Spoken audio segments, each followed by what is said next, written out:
Qu'est-ce que tu peux nous dire sur comment est la confiance de l'équipe? Comment sont les sentiments en ce moment si important alors que c'est ta quatrième finale avec la sélection? Eh bien, le sentiment est positif, de confiance. Nous savons que nous allons jouer contre une excellente équipe, possiblement la meilleure sélection du monde en ce moment. Mais l'équipe est confiante. Après ce que nous avons fait lors du dernier match, la confiance est au plus haut. Nous savons que c'est une finale, tout peut arriver. Et ce que j'espère le plus, c'est que l'équipe puisse être au meilleur de sa forme demain et que nous puissions gagner le trophée. Parce que les finales, c'est comme ça. Mais je pense que l'équipe est assez sereine en ce moment et est confiante que les choses vont bien se passer. Cristiano, lors des matchs officiels, cela faisait 25 ans que nous n'avions pas battu l'Allemagne. Match officiel, nous n'avons pas gagné contre la France depuis 21 ans. Est-ce la bonne, Cristiano? On va voir. Nous pensons que oui. Chaque match a une histoire différente.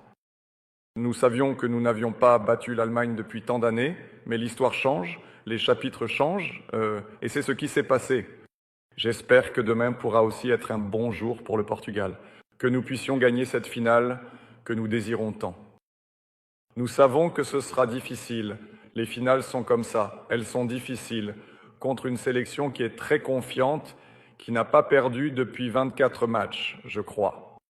Mais le Portugal a aussi ses atouts et nous allons entrer sur le terrain avec la pensée positive que tout va bien se passer. Corrigez-moi si certains des faits que je vais énumérer sont faux. Cristiano a 40 ans, c'est un homme de famille, père de famille, il est humain. Et même si parfois certains pensent que c'est une machine, la vérité c'est que c'est un être humain.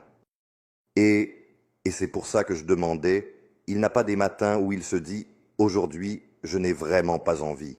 Je n'avais vraiment pas envie de vous parler aujourd'hui. Je plaisante. Ça arrive pas seulement à moi, mais à tout le monde, à toutes les personnes, aux êtres humains. Il y a des bons jours, il y a des mauvais jours, il y a des jours où tu n'as pas trop envie de parler. Aujourd'hui, ce n'est pas le cas, d'ailleurs. Mais c'est normal, ça fait partie de la vie. Mais j'essaie toujours, quand je me réveille un jour où je suis de moins bonne humeur, j'essaye de trouver des mécanismes pour remonter le moral. Et c'est ce que je fais toujours dans ma vie, pas seulement dans le football, mais aussi en dehors du football. Comme tu l'as dit, et tu as raison, père de famille, avec mes enfants aussi, c'est un défi, mais c'est un défi beau et intéressant, et dans lequel, moi, j'aime beaucoup. En Espagne, on entend dire qu'ils présentent en partie ce défi de la finale comme une confrontation générationnelle entre Cristiano et Lamine Yamal. Ce que je voudrais aussi demander en regardant l'équipe nationale, c'est que le Portugal vit également un changement, une transition. Et quel a été votre rôle dans le lien avec les générations précédentes au sein de l'équipe nationale? J'ai toujours été comme ça. Chaque fois que j'ai joué au football, quand on disputait un grand match ou une finale, c'était toujours Cristiano contre un tel, contre un autre. 20 et quelques années ont passé et c'est toujours la même chose. Ça ne m'empêche plus de dormir, c'est devenu quelque chose de normal. Je suis complètement habitué maintenant.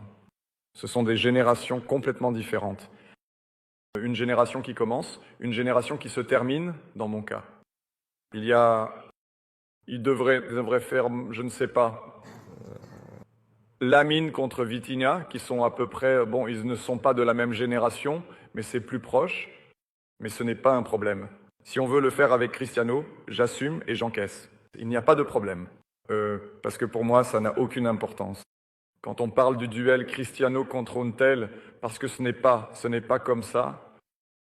En réalité, ce n'est pas comme ça.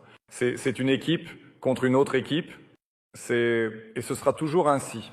Mais je comprends. Les médias font en sorte qu'il y ait plus de tension dans le match, mais c'est beau et normal.